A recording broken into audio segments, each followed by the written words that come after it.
দর্শক, শেখ হাসিনা পালানোর পরের দিনেই গ্রেপ্তার হয়েছিলেন হাসান মাহমুদ। আটকের পরেও কিভাবে তিনি বিদেশে পালিয়ে গিয়েছেন তা নিয়ে অনেক রহস্য বেরিয়ে এসেছে। এই ভিডিওতে আপনাদেরকে দেখাবো, তাহলে কি সেনাবাহিনী তাকে সাহায্য করেছে দেশ ছেড়ে পালানোর জন্য? অন্যদিকে আরও একজন নেতা ইন্ডিয়া পালিয়ে গিয়েছেন।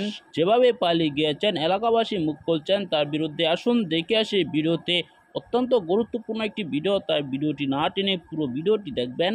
চ্যানেলে নতুন হলে সাবস্ক্রাইব করে রাখবেন পরবর্তী আপডেট পাওয়ার জন্য হিসেবে চিত্রিত করে এবং শেখ হাসিনা ছাড়া। সম্মানিত দর্শক, সম্পূর্ণ ভিডিওটি দেখলেন। এই ভিডিওর সম্পর্কে অবশ্যই আপনার মূল্যবান মতামত কমেন্টে জানাবেন।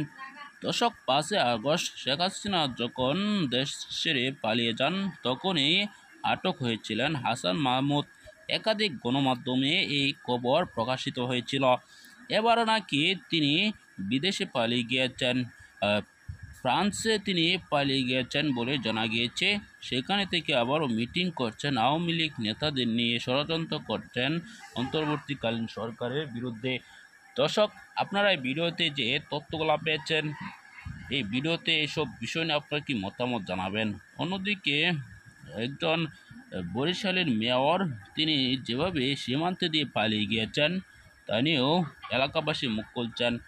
তখন এলাকাবাসী কিছু বুঝতে না পেরে তাদেরকে আটক করেনি। দর্শকের ভিডিওতে আপনার যে তথ্যগুলো পেয়েছেন, এসব বিষয় নিয়ে আপনার কি মতামত জানাবেন। পরবর্তী এরকম ভিডিওগুলো পেতে চ্যানেলটিকে সাবস্ক্রাইব করে পাশে থাকা বেল বাটনটি অন করে দিবেন।